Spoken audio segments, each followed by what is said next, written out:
Economy পড়ে যাবে, তেলের দাম বেড়ে যাবে, প্রেশিয়াস জিনিস পাবেন না, নিত্য প্রয়োজনীয় জিনিসের দাম বেড়ে যাবে। একটা ব্যাটল অনেক কিছু নষ্ট করে ফেলে। একটা যুদ্ধ বিশ্বের প্ল্যাটফর্ম চেঞ্জ করে ফেলতে পারে। সামনে একটা বড় ফাসাদ অপেক্ষা করছে, আল্লাহ ভালো জানেন। একটা বড় মালহামা হবে পৃথিবীতে, মহাযুদ্ধ। এই যুদ্ধে পৃথিবীর অনেক মানুষ মারা যাবে, এমনটা হাদিসের মধ্যে এসেছে। কে জানে, আল্লাহ ভালো জানেন এটা কবে হবে, কত সালে, কিভাবে হবে, আল্লাহ ভালো জানেন। এমন হতেও পারে এটাই সেই পারমাণবিক যুদ্ধের সূচনা, আল্লাহু আ'লাম। কারণ তারা শুরু করেছিল প্যালেস্টাইনকে কেন্দ্র করে, সেখানে পারে নাই। সিরিয়াকে কেন্দ্র করে চেষ্টা করেছে একটা মহাযুদ্ধ লাগানোর, পারে নাই। সিরিয়াকে কেন্দ্র করে প্রায় হয়েই গিয়েছিল, এখানে অনেকগুলো দেশ ইনভলভ হয়ে গিয়েছিল, কিন্তু নিউক্লিয়ার যুদ্ধ পর্যন্ত যায়নি।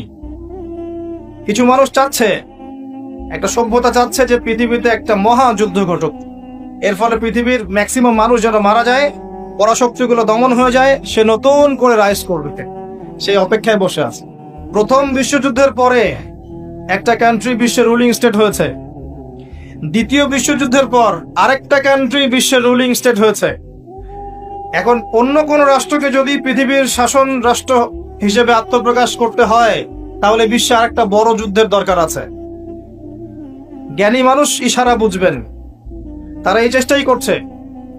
এভাবে বিশ্বের পরাশক্তিগুলোকে তারা লড়িয়ে দেওয়ার চেষ্টা করছে, এবং পিছন থেকে তারা দাবার গুটি চালছে, তারা সামনে আসবে না। এগুলো তারা বুঝবে যাদের দু চোখ আছে, খিদর আলাইহিস সালামের মতো। তারা বুঝবে না, লাহুম কুলুবুন লা ইয়াফকাহুনা বিহা ওয়া লাহুম আযানুন লা ইয়াসমাউনা বিহা ওয়া লাহুম আ'য়ুনুন লা ইউবসিরুনা বিহা উলাইকা কাল আনআম বাল হুম আদাল। এই শ্রেণীর মানুষ এগুলো বুঝবে না। তো পৃথিবীর প্রতিটা ক্ষেত্রে ফাসাদ মানুষ সৃষ্টি করেছে, আর মানুষের জন্য এই পৃথিবীর ক্ষতি অপেক্ষা করছে, পরকালীন ক্ষতি অপেক্ষা করছে। মানুষ বুঝতে পারছে না যে এর ফলে কি হতে পারে। মেডিসিন বন্ধ হয়ে যেতে পারে, পরিবেশের মধ্যে অক্সিজেনের লেভেল কমে যাবে, ফ্রেশ বাতাস পাবে না মানুষ, ফ্রেশ খাবার পাবে না, ইকোনমি পড়ে যাবে, তেলের দাম বেড়ে যাবে, প্রেশিয়াস জিনিস পাবেন না, নিত্য প্রয়োজনীয় জিনিসের দাম বেড়ে যাবে। একটা ব্যাটল অনেক কিছু নষ্ট করে ফেলে। একটা যুদ্ধ বিশ্বের প্ল্যাটফর্ম চেঞ্জ করে ফেলতে পারে। আর যদি সেটা কোনো নিউক্লিয়ার যুদ্ধ হয়, তাহলে তো কথাই নাই, যেখানে বোম একটা পড়বে, শেষ, ম্যাসাকার। আর এখনকার নিউক্লিয়ার ওয়েপেন্স গুলো ওই জাপানের হিরোশিমা নাগাসাকির মতো নয়, এখনকার গুলো আরো অনেক শক্তিশালী। একটা বোমা একটা রাষ্ট্রকে উড়িয়ে দেওয়ার জন্য যথেষ্ট।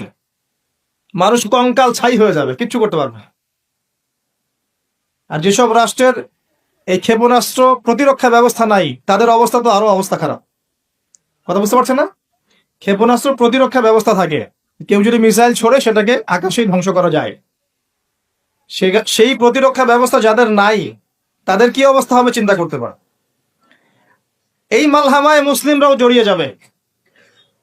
কারণ বিশ্ব এখন একটা, যেটা আমরা বলি যে গ্রামের মতো, ভিলেজ, একটা ওয়ার্ল্ড ভিলেজ, বিশ্ব একটা গ্রামের মতো হয়ে গেছে এখন। একদিকে ঢিল পড়লে আরেকদিকে প্রভাব পড়বে, তাই পুরো বিশ্ব একটা পরিবারের মতো হয়ে গেছে। একদিকে সমস্যা সৃষ্টি হলে সমস্ত বিষয়ের দিকে ইফেক্ট হবে, প্রত্যেকটা রাষ্ট্র ইফেক্টেড হবে। তো কেউই আমরা ক্ষতি থেকে মুক্ত নই, না দুনিয়ার ক্ষতি না পরকালে।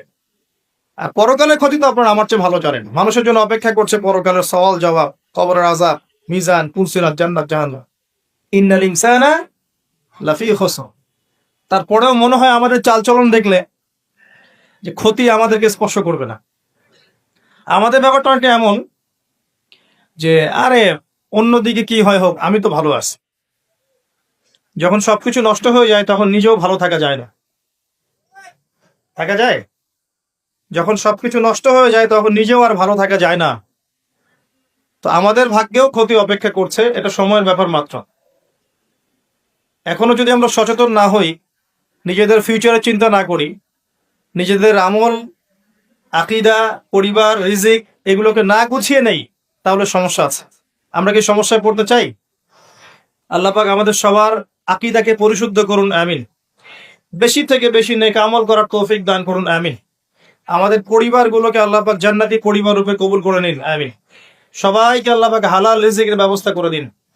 দ্বীন ইসলামকে প্রতিষ্ঠা করার তৌফিক আল্লাহ পাক আমাদেরকে দান করুন।